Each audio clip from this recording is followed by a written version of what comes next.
Morning students, पिछली class में हमने रिसर्च डिज़ाइन के बारे में पढ़ा था। रिसर्च डिज़ाइन एक अनुसंधान का एक महत्वपूर्ण चरण है जिसके माध्यम से शोध समस्या के प्रारंभ के पश्चात जो रिसर्चर है वो अपने रिसर्च से संबंधित एक प्रारूप बनाता है और उस प्रारूप के अकॉर्डिंग या उस प्रारूप के अनुसार ही कार्य करता है। इससे आगे हम पढ़ेंगे अनुसंधान प्ररचना के उद्देश्य या रिसर्च डिज़ाइन के उद्देश्य। रिसर्च डिज़ाइन के उद्देश्य में पहली बात हम करते हैं अनुसंधान समस्याओं के उत्तर प्राप्त करना। मतलब रिसर्च प्रॉब्लम से संबंधित जो भी क्वेरीज है, जो भी प्रश्न हैं, उन समस्याओं के उत्तर हमें अपनी रिसर्च के दौरान प्राप्त करने होते हैं। दूसरी बात है विविधताओं को नियंत्रित करना। जब एक अनुसंधानकर्ता क्षेत्र में जाता है अनुसंधान करने के लिए, अपनी शोध समस्या से संबंधित डेटास एकत्रित करने के लिए, तो उसे बहुत सारे डिफरेंसेस मिलते हैं, बहुत सारी विविधताएं मिलती है। उन विविधताओं के बीच में सामंजस्य बिठा के और अपने विषय के अनुरूप या अपने विषय से ज़रूरी जो डेटास होते हैं उन डेटास का संकलन करना अनुसंधानकर्ता की जिम्मेदारी होती है। इसके बाद हम बात करते हैं अनुसंधान अभिकल्प या अनुसंधान प्ररचना के प्रकार। तो अनुसंधान अभिकल्प जो है उसमें सबसे पहला है प्रकार में अन्वेषणात्मक अभिकल्प। अन्वेषणात्मक अभिकल्प जो है वो उस अन्वेषणात्मक अभिकल्प में अनुसंधान का उद्देश्य राजनीतिक घटनाओं के कारणों का अर्थात वास्तविकता का पता लगाना होता है। विषय की गहराई में जाने के कारण प्रचलित अवधारणाओं का स्पष्टीकरण हो जाता है। अन्वेषणात्मक अभिकल्प में उपलब्ध साहित्य का सर्वेक्षण, मतलब अब तक जितना भी उस पे विषय पे अध्ययन किया जा चुका है उस उपलब्ध साहित्य को उसमें देखा जाता है। अनौपचारिक साक्षात्कार एवं व्यक्तिगत अध्ययन पद्धतियों का प्रयोग किया जाता है। इसका सीधा सीधा मतलब ये है कि अब तक जितने रिसर्च हो चुके हैं उस विषय में उन सारे रिसर्चों को हम देखते हैं। अनौपचारिक मतलब इनफॉर्मल सा हम इंटरव्यू ले सकते हैं और उसके साथ में व्यक्तिगत मतलब केस स्टडी इसमें की जाती है। इस प्रकार की अध्ययन पद्धतियों का प्रयोग अन्वेषणात्मक अभिकल्प में किया जाता है। नंबर 2 जो है वो है वर्णनात्मक अनुसंधान अभिकल्प। वर्णनात्मक अनुसंधान अभिकल्प में घटना या समस्या के विस्तृत वर्णन, घटना या समस्या का विस्तृत वर्णन किया जाता है और यह सामाजिक अनुसंधान करता सामाजिक दशाओं, संबंधों और व्यवहार का अध्ययन करता है।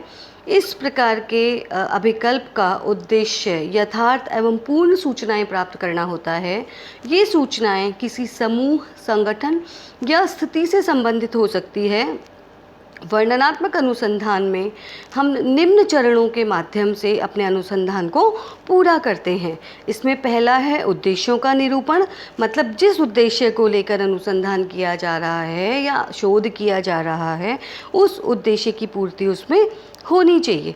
नंबर 2 आता है तथ्य संकलन की प्रविधियों का चुनाव। दूसरे नंबर पे हम अपने सब्जेक्ट के अनुसार, अपनी शोध समस्या के अनुसार तथ्य संकलन की प्रविधियों का चुनाव करते हैं। फिर हम निदर्शन पद्धति का चयन करते हैं। निदर्शन या सैम्पलिंग वो होती है कि अनुसंधानकर्ता क्षेत्र में जाता है, कुछ लोगों से वो बात करता है या उससे डेटा एकत्रित करता है और उसको पूरे समग्र पे लागू करता है। फिर है तथ्य सामग्री का संकलन तथा उसकी परिवीक्षा या जांच। उसके बाद अनुसंधानकर्ता अपने जो तथ्य हैं या डेटाज हैं उनका संकलन करेगा विभिन्न प्रकार की टेक्नोलॉजीज़ के माध्यम से और फिर उसकी वो जांच करेगा और उसकी जांच के बाद जब वो पुख्ता पाया जाता है, सही होते हैं, तभी वो उसे अपने अनुसंधान में सम्मिलित करता है। फिर है परिणामों का वर्गीकरण, सारणीयन तथा अन्य सांख्यिकीय विश्लेषण। अनुसंधानकर्ता ने अपने शोध में जो भी डेटाज एकत्रित किए हैं उनको वर्गीकृत करता है, फिर उनको सारणीबद्ध तरीके से जमाता है और फिर अन्य तरीकों से उसका विश्लेषण करता है और विश्लेषण करके अपने अनुसंधान में जहाँ जहाँ उपयोगी होते हैं वहाँ वहाँ वो उन डेटाज को संकलित करता है। उसके बाद प्रतिवेदन लिखना।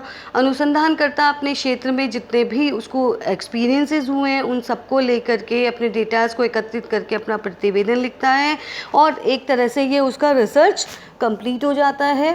फिर उसके बाद प्रकाशन अथवा प्रस्तुतिकरण। जब उसका सारा डेटा संकलित हो जाता है, सारणीन क्रमबद्धीकरण व्यवस्थीकरण के माध्यम से वो पूरे डेटा को एकत्रित कर लेता है। उसके बाद उसका प्रकाशन अथवा प्रस्तुतिकरण का उसका अंतिम चरण होता है। इस प्रकार से वर्णनात्मक अनुसंधान अभिकल्प में एक शोधकर्ता के द्वारा अपने शोध को पूरा करने का प्रयास किया जाता है। इसके आगे हम बात करते हैं निदानात्मक अनुसंधान अभिकल्प की।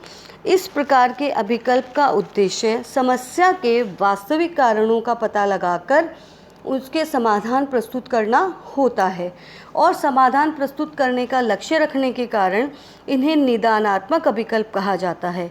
इस पद्धति में कारणों का वैज्ञानिक पद्धति से पता लगाया जाता है एवं प्राकल्पना का निर्माण किया जाता है तथा समाधान को साक्ष्य द्वारा प्रामाणिक बनाने का प्रयास किया जाता है। किसी घटना के पीछे अनेक कारण घटित होते हैं और उस घटना के पीछे घटित कारणों के कारणात्मक संबंधों का अध्ययन राजनीतिक शोध की सर्वोच्च अवस्था होती है। इस प्रकार निदानात्मक शोध में समस्या का पूर्ण एवं वैज्ञानिक अध्ययन करते हुए समस्या की गहराई तक पहुंचने का प्रयास किया जाता है एवं समस्या के प्रत्येक संभावित कारण का पता लगाकर उसका समाधान करने का प्रयास किया जाता है। इस प्रकार हम स्पष्ट रूप से ये कह सकते हैं कि अन्वेषणात्मक अभिकल्प, वर्णनात्मक अनुसंधान अभिकल्प और निदानात्मक अनुसंधान अभिकल्प, इन 3 प्रकार के माध्यम से अनुसंधानकर्ता अपने विषय के अनुसार, अपनी शोध समस्या के अनुसार अपने अध्ययन को आगे बढ़ाने का कार्य करता है। इसमें कुछ अन्य प्रकार भी माने जा सकते हैं। उपरोक्त के अलावा, जैसे उपरोक्त तीनों के अलावा तुलनात्मक अध्ययनों के अभिकल्प और सांख्यिकीय शोध प्ररचनाएं भी हो सकती हैं, लेकिन ये बहुत ही जटिल और कठिन है। इनको सामाजिक अनुसंधान में अगर हम प्रयोग करेंगे तो शायद हमारे निष्कर्ष उतने प्रामाणिक नहीं निकल पाएंगे जितने वर्णनात्मक अनुसंधान अभिकल्प में निकाले जा सकते हैं।